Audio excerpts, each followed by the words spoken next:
Merci Aram. Je tiens d'abord à remercier Inès ou Jihad pour leur invitation et puis l'Institut d'avoir organisé ce webinaire. Je tiens aussi à remercier Aram qui a suivi avec moi cette participation et d'avoir été patient avec moi dans mes réponses tardives et parfois l'absence de réponse. En tout cas, Aram me connaît bien, il sait comment me gérer. Je tiens aussi à remercier, enfin à saluer tous mes collègues, monsieur le représentant résident du FMI, mais également les amis Bilal, Fatma ou Ashraf de Paris. C'est un plaisir de vous revoir, même si c'est virtuel. Aram, avant de répondre je vais répondre à ta question en évoquant, je pense, 3 points qui me paraissent importants et fondamentaux. Et aller dans l'analyse de la situation économique aujourd'hui, la situation économique du pays. Le premier point, on est obligé de regarder et de voir un petit peu le constat de la situation économique. Deuxième point, peut-être une appréciation de la réponse immédiate et dans l'urgence qui a été faite par le gouvernement. Et puis le troisième point, qui sera probablement plus en rapport avec ta question, qui est quel avenir et que faire pour sortir de cette situation. Le premier point, c'est bien évidemment l'impact de Covid. Comme vous le savez, avec Hedi Bchir ou Bast Shmingi, mes collègues, on a fait un peu le travail, depuis quelques semaines, depuis pratiquement début mars.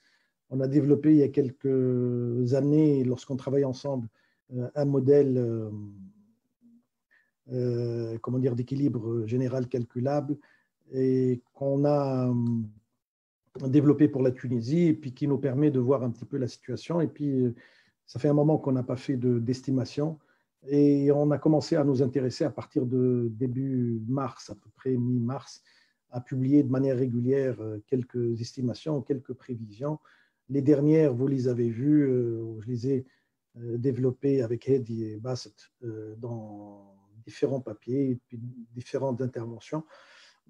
Ce qui est très important pour nous, c'est de dire que la Tunisie, l'économie tunisienne n'allait, c'est-à-dire que la crise du Covid est venue compliquer une situation économique déjà difficile.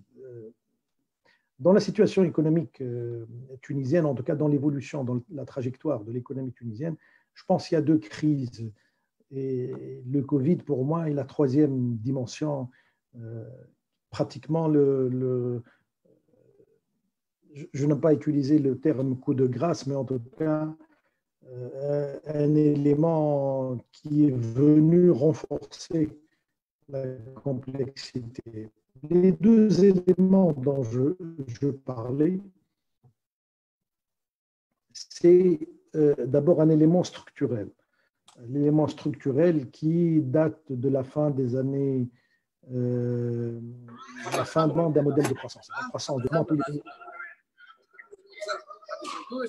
C'est bon? C'est bon? Oui, c'est bon, on t'entend, Hakim. Il faut dire aux participants qui ne prennent pas la parole de fermer leur micro.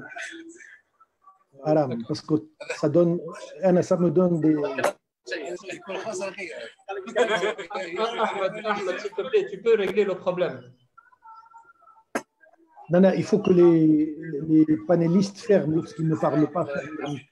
Après, ça me donne...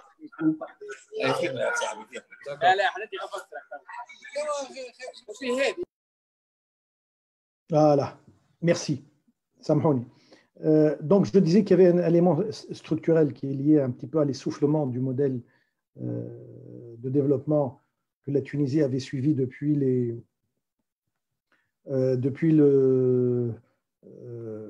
années 70. Et la manifestation de cette crise structurelle, bien sûr, c'est une croissance, j'allais dire, moyenne, au moment où pratiquement tous les pays émergents faisaient une croissance à 2 chiffres. En Tunisie, on était à 4% et on était content de parler d'une croissance à 4%, 5%. Mais ce qu'on avait perdu de vue, c'est que toutes les autres économies qui étaient de la même dimension que l'économie tunisienne faisaient des croissances à 2 chiffres.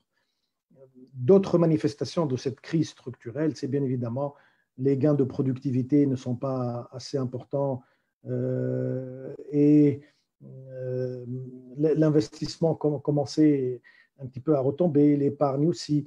Donc, il y avait un certain nombre et particulièrement, je pense, les activités où la spécialisation s'est essoufflée, la compétitivité de l'économie tunisienne sur les secteurs traditionnels s'est beaucoup essoufflée. Donc, véritablement, l'économie tunisienne avait, à partir de la fin des années 90, début des années 2000, entré dans une phase d'essoufflement du modèle de développement, du modèle de croissance, des dynamiques de croissance.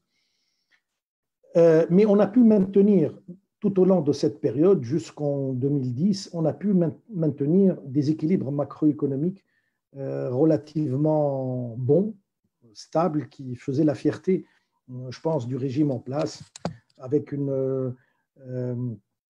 avec les trois, une inflation faible, un déficit des finances publiques qui était autour de 1%, un déficit externe également stable, avec une stabilité de la monnaie. Donc, il y avait une situation macroéconomique qui finalement cachait la crise profonde, la crise structurelle profonde de la dynamique d'accumulation. Ce qui s'est passé à partir de 2011, je pense, les gens vont très vite en disant que la crise, c'est le résultat de la révolution. Ce qui s'est passé à partir de 2011 et particulièrement à partir de 2012, c'est véritablement la deuxième crise qui est venue s'ajouter à la première, qui est celle des grands équilibres macroéconomiques. On est rentré dans une dérive des grands équilibres macroéconomiques, et particulièrement celui des finances publiques et celui du commerce extérieur, qui ont été à l'origine d'autres dérives ou d'autres déséquilibres, notamment le taux de change, notamment l'inflation, etc. Donc, on s'est retrouvé avec jusqu'en 2019 avec cette difficulté, incapacité à opérer les réformes nécessaires pour relancer les dynamiques de croissance et relancer un nouveau cycle de compétitivité et d'investissement. Et puis de l'autre côté, une situation macroéconomique qui demandait des efforts énormes en matière de stabilisation et en matière de réduction des grands équilibres. Donc, c'est un petit peu les deux équations,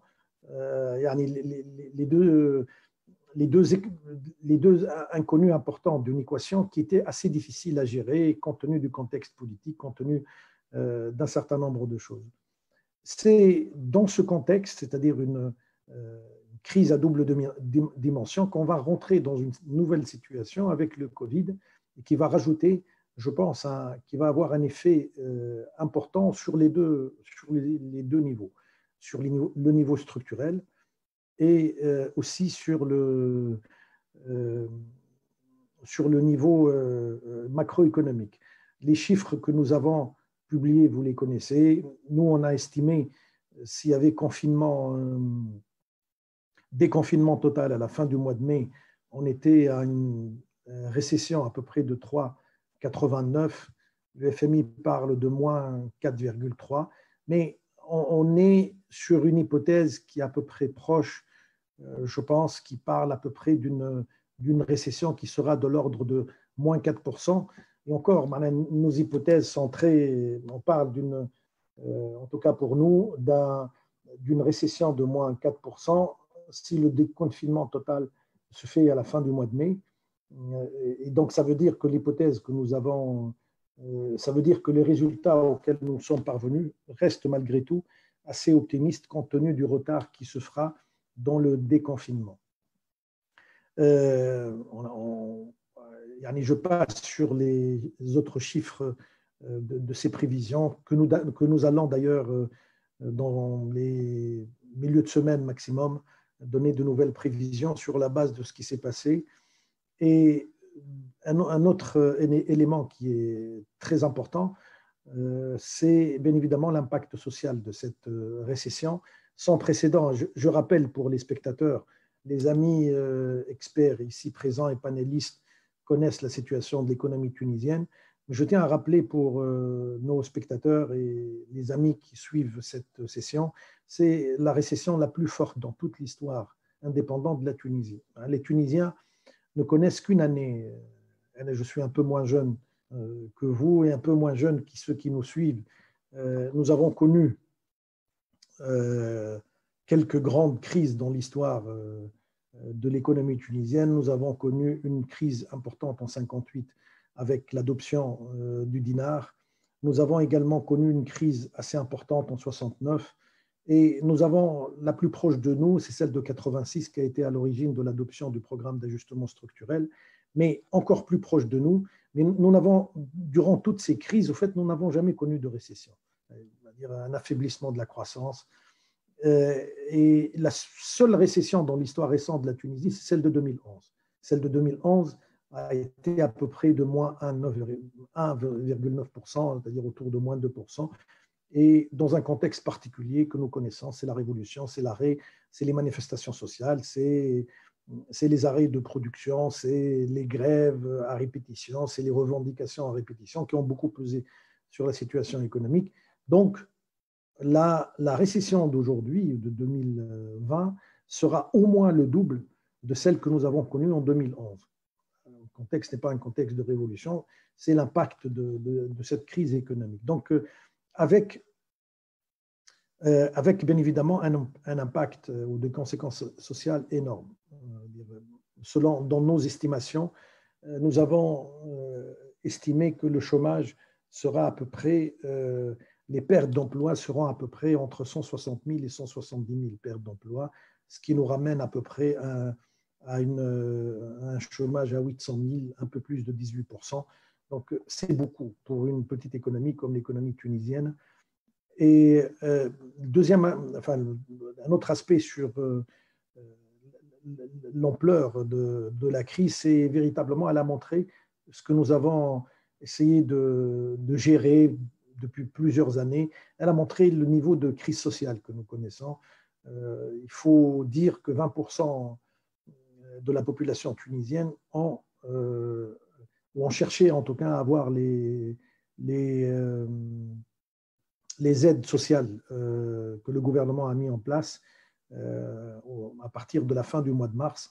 Et c'est dire, les 200 dinars, les fameux 200 dinars, c'est dire véritablement l'ampleur de la crise sociale. Donc voilà, le décor est planté, une crise sans précédent qui sera difficile à gérer. On parle d'une reprise de la croissance en 2021, mais c'est des chiffres après une baisse. D'accord. OK, Aram. Deuxième point qui me paraît important, très rapidement, je vais aller vite.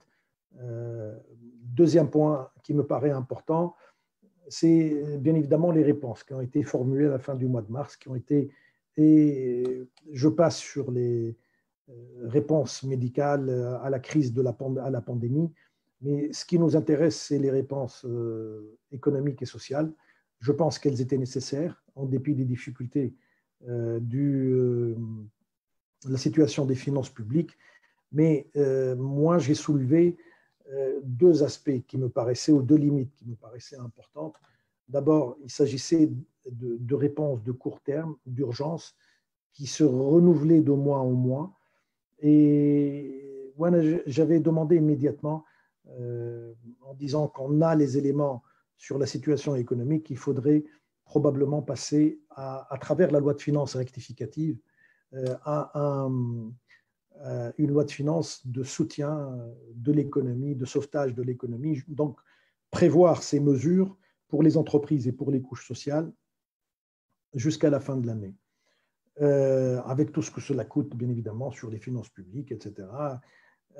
Et le deuxième aspect, et ça a été soulevé par beaucoup d'acteurs économiques, c'est la difficulté de la mise en place de ces mesures. Qu'il s'agisse de mesures du chômage partiel, qu'il s'agisse des mesures sociales où il y a eu quelques progrès bien évidemment sur l'enregistrement des populations, etc.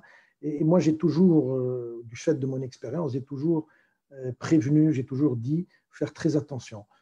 Parfois, les conditions qui sont mises en place pour des mesures les dénaturent, ils les vident de leur contenu.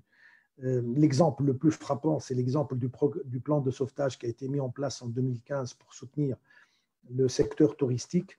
Les conditions qui ont été mises en place, vous vous rappelez tous, c'est un programme de soutien après les attentats terroristes à peu près de 120 millions de dinars.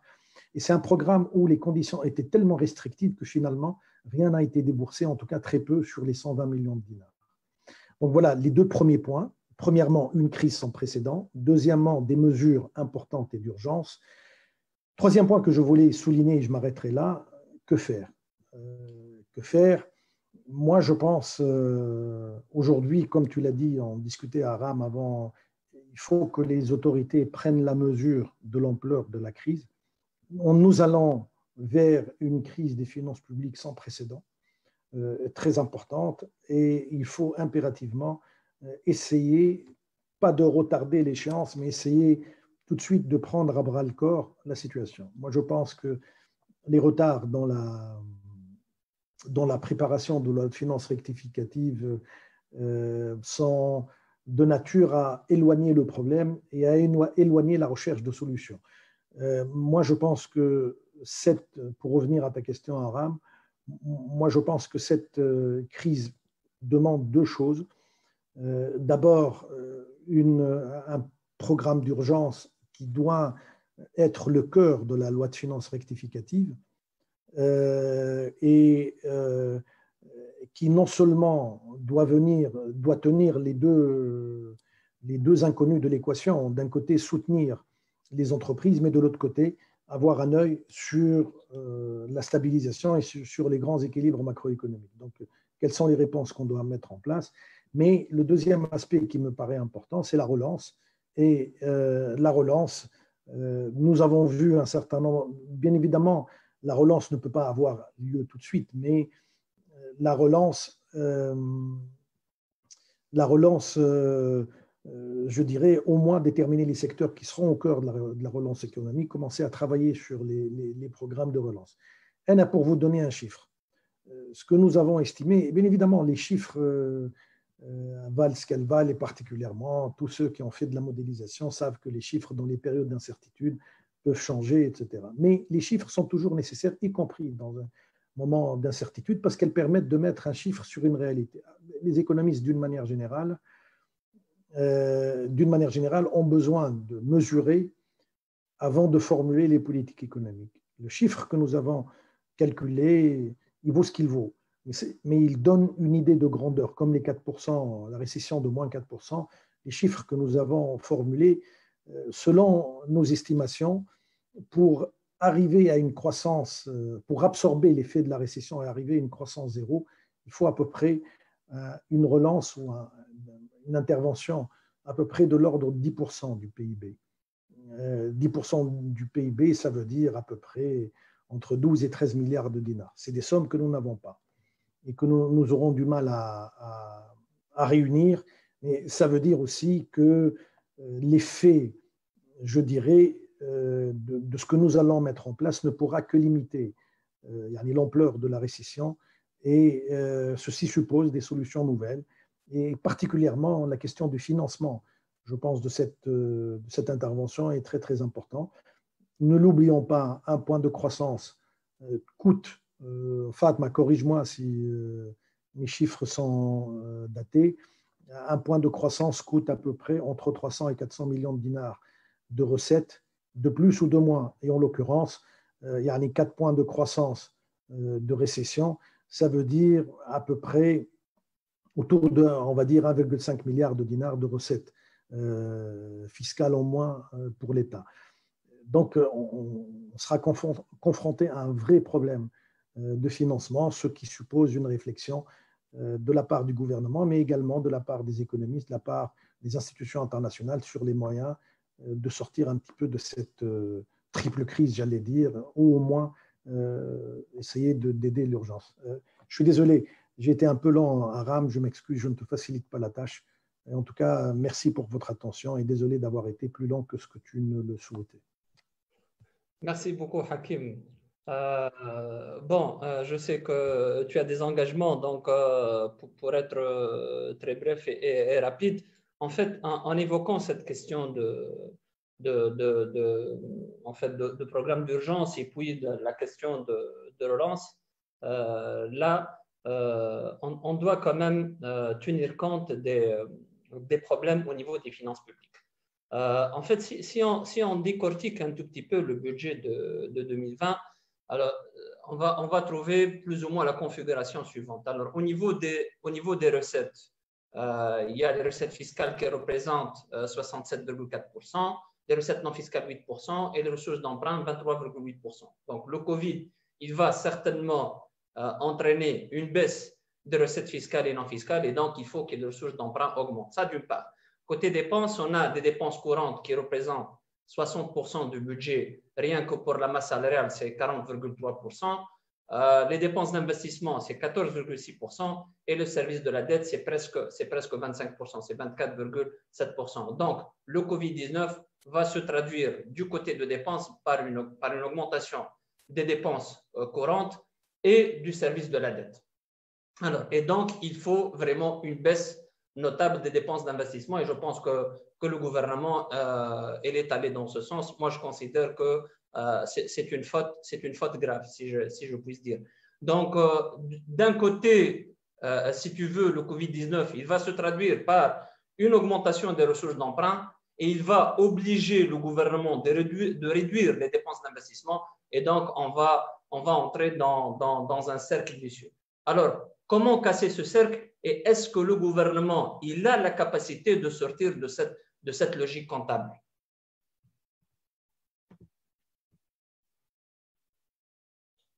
Hakim. J'ai arrêté le micro. Moi, je pense que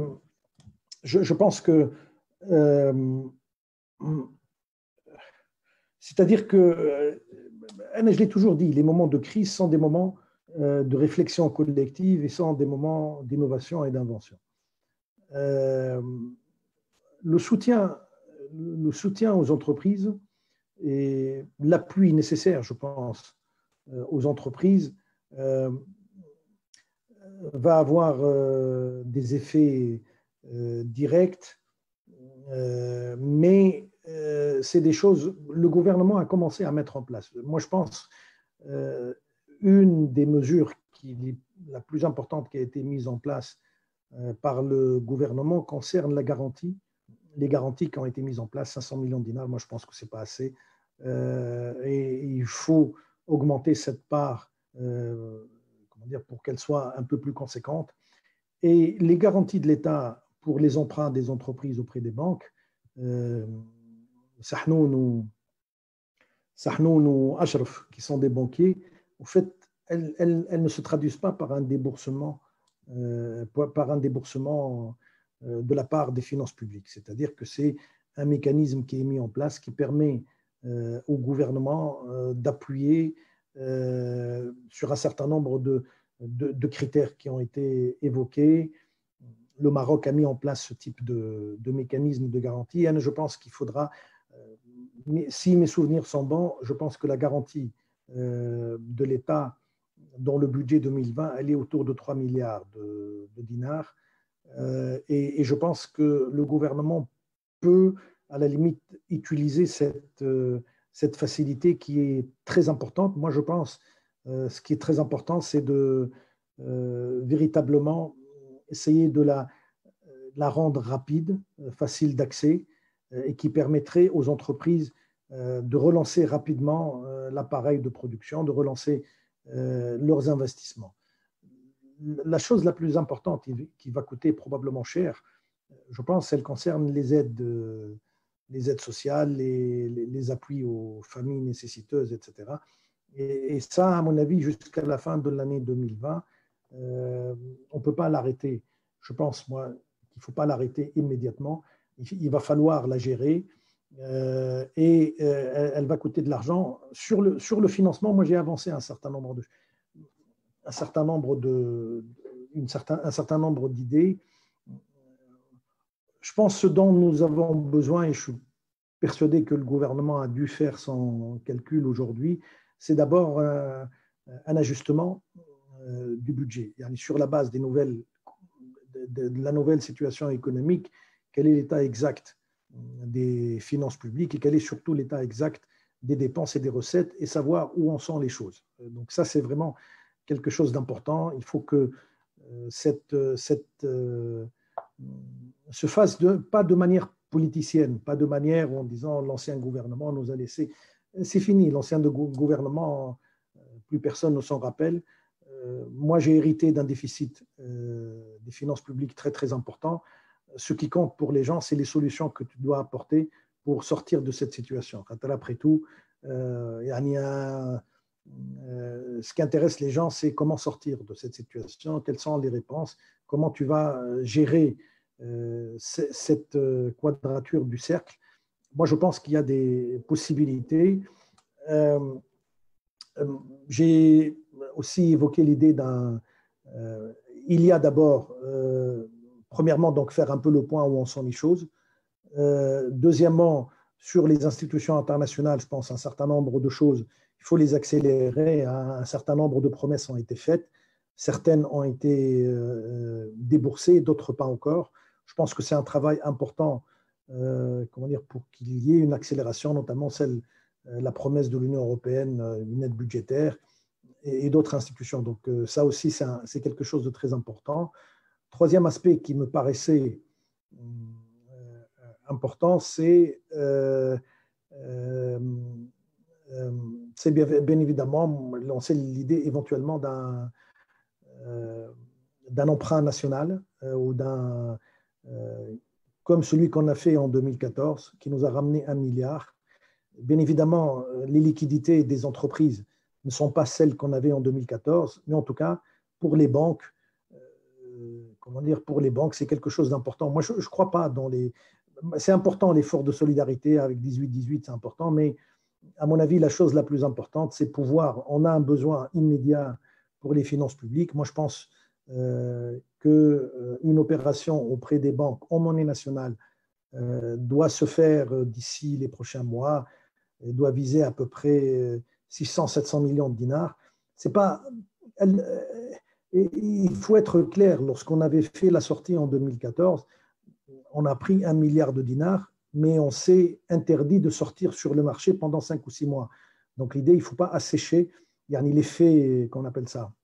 Il faut éviter d'avoir un effet sur le reste des acteurs économiques où on assèche le marché et comment tu appelles, toi? Tu es meilleur économiste que moi, Aram. Comment tu appelles ça? L'effet d'éviction, voilà. Donc, il faut éviter ça. Et après, moi, j'ai parlé aussi du rôle de la Banque centrale. Moi, vous savez, moi, je suis un défenseur de l'indépendance de la Banque centrale. Et je pense, franchement, c'est un débat un peu faussé en Tunisie. Je pense qu'on a...